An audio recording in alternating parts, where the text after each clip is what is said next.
40-year-old virgins, tell your story. In August, I'll be turning 35 and I'm still a virgin. Never been kissed, never been on a date. I don't have the energy to search for a partner anymore. I've come to terms with the fact that I'll always be alone. My friend is 39 and he's still a virgin. He's very religious, had girlfriends but never got married. So he hasn't had sex either. At least that's what I know. I don't know. Maybe he lost his virginity and he's ashamed of it. Maybe he's gay or asexual. I don't know. He goes to bars, drinks like everyone else, plays video games, travels a lot, looks good, but not super handsome. He's a bit out of shape, but not too bad. But he believes that sex should only happen after marriage, and he has very high standards for women. Despite his age, he still thinks only religious girls who look as good as Kate Upton are suitable for him. I just have to admit that I'm awful both in appearance and character. I have no sob stories or long explanations. Society rejected me for years, leading to a depression that never eases life. But it's not just that. I simply realize that there are people like me who are utterly unreachable. My brother met his first girlfriend at 38, so don't lose hope. Oh, ask me the same thing in 20 years. I know a 34-year-old guy who's never even been kissed. He's a terrible sociophobe. 15 years ago, he talked on the phone with a girl who openly showed no interest in him, and he just hung up. There was another time when a beautiful tipsy girl approached him at the bar, and he almost peed himself there. The guy clearly didn't want anything to do with her. I know guys who seem quite sociable and good-looking, but they're so afraid of rejection that they can't even compliment a girl, even if she's the one flirting first. I also have a friend who's never been kissed. She's a bit petite, but not exactly fat. She looks pretty good. I think it's all about self-confidence. Almost always it's about self-confidence. I once dated a girl who was a bit chubby, not thin, not fat. She constantly asked me why I was with her and often belittled herself. She felt like I could do better, and my attempts to convince her otherwise were completely futile. Over time, her lack of confidence and constant doubts about our relationship led us to break up. There were other issues too, but that was the main one. My colleague is 51 years old. He's never had a girlfriend or sex. Nature really did a number on him. I think he resembles a scary cross-eyed version of Danny DeVito, just without the acting talent. I also have a colleague at work who's a virgin and around 50. Once he told me he's never had any marital relations. He looks pretty average, but is terribly stingy.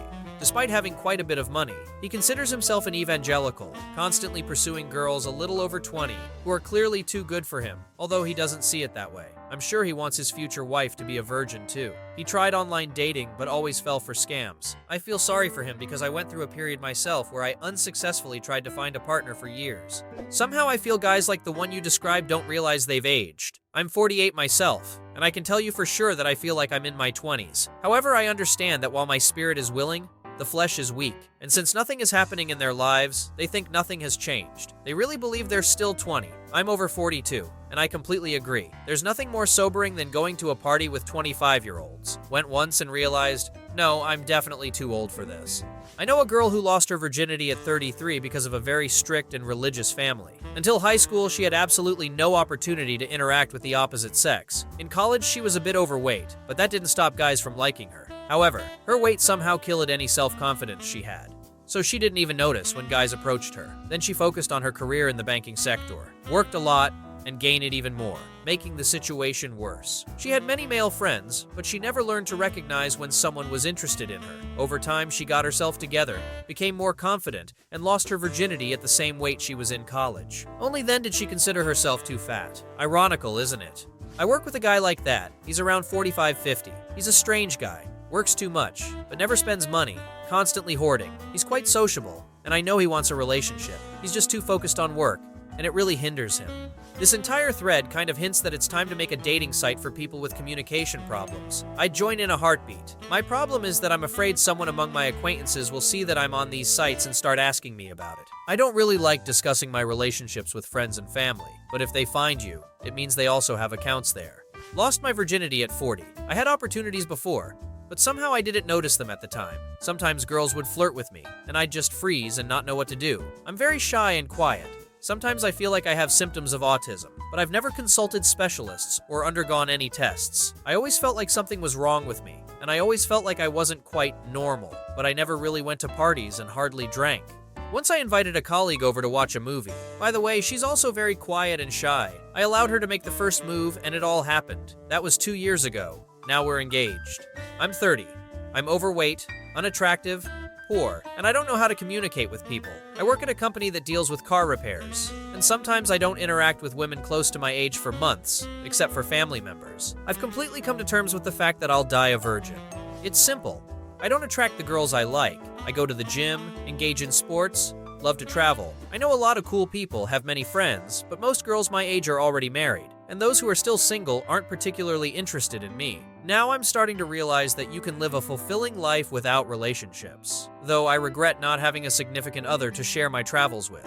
I'm a 32-year-old virgin. I don't know how it happened. I realized I was asexual only at 27, but it doesn't mean I don't want to have relationships. I'm 41 years old. My only sexual experience in life was with a prostitute. Because I have autism, girls find me strange. My husband is autistic, and I'm not. I have experience communicating with people with special needs, and I studied to become a child psychologist. Let me assure you, my husband never ever feels like a burden. We have certain difficulties that others don't face. But on the other hand, we haven't encountered many other problems that are common for others. He's the best partner imaginable.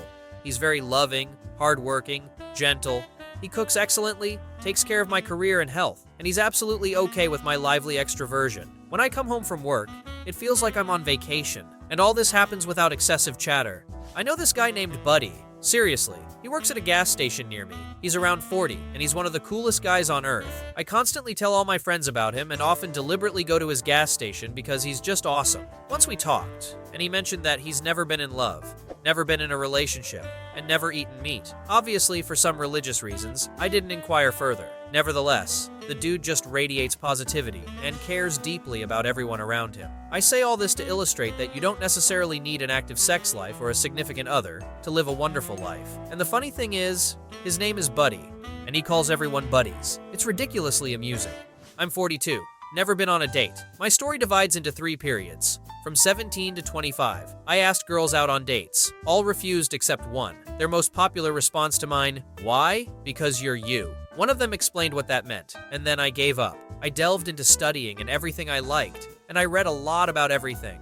From 25 to 32, I didn't even try. Continued self-education. I came across girls I wanted to ask somewhere, but I was still myself, and understood they would refuse me. From 28 to 30, I had a very exhausting slave-like job that drained me completely. At 30, I started going to the gym. From 32 to the present day, I've lost about 40 kilograms. Started running and doing yoga. Girls started paying attention to me, but I convinced myself I wasn't attractive to them. I made up a lot of stuff. Then I slacked off on the gym a bit and gained weight. Fortunately, I still have more muscles than fat. Closer to 30, I realized I'm very closed off and difficult to communicate with, which makes relationships extremely challenging. Around the same time, I began to suspect I might have autism. I have many symptoms. Then I started thinking maybe I also have increased anxiety.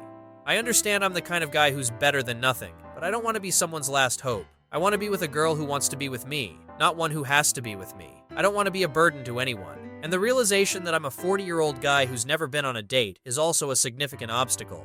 I grew up in a very religious family, so I was always told, no sex before marriage. I had boyfriends, but sleeping with them was prohibited because I took a vow of abstinence. Until I was 30. When I got married, I wore a chastity ring. Then I married my best friend. He warned me in advance that he had some problems in bed, but I knew he had never had a girlfriend before, so I naively thought that when we undressed, everything would be fine. I was wrong. It turned out he was impotent. But I decided it didn't matter to me because I didn't marry him for physical pleasure. We were planning to seek medical help, but an accident happened, and he seriously injured his head. Now he has paralysis of the lower limbs and a host of other problems. The strangest thing is, the injury fixed his erection problems. It could have been some consolation, but he suffers so much from the pain caused by paralysis that I can't even get on him. So here I am, almost 40, a married virgin, taking care of my paralyzed husband, and I have no idea what awaits me next. Thank you very much for watching. In the comments below the video, you can write "Why are you still a virgin?" In addition, I highly recommend that you check out our other episodes. That's all. See you soon.